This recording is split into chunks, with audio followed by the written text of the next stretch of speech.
तळवणे मठवाडी येथील गोपाळ उर्फ रामदास वसंत गावडे यांच्या घराला शुक्रवारी रात्री 8:30च्या सुमारास शॉर्ट सर्किटमुळे भीषण आग लागली. घटनेच्या वेळी गोपाळ गावडे कामानिमित्त कोल्हापूरला होते, तर त्यांची पत्नी व मुलगा माहेरी गेल्याने घरात कोणीही नव्हते, ज्यामुळे मोठा अनर्थ टळला.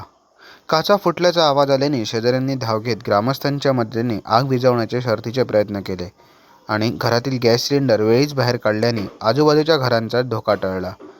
मात्र या आगीत संपूर्ण घर, छप्पर, कपाटातील कपडे, रोकड, कागदपत्रे व जीवनावश्यक वस्तू जळून खाक झाल्या आहेत.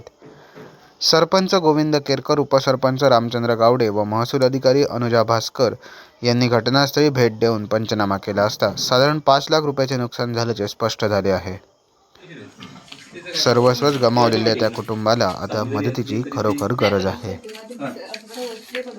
Madan Morkar, Konkan live, breaking, Talavane, Sawantwadi.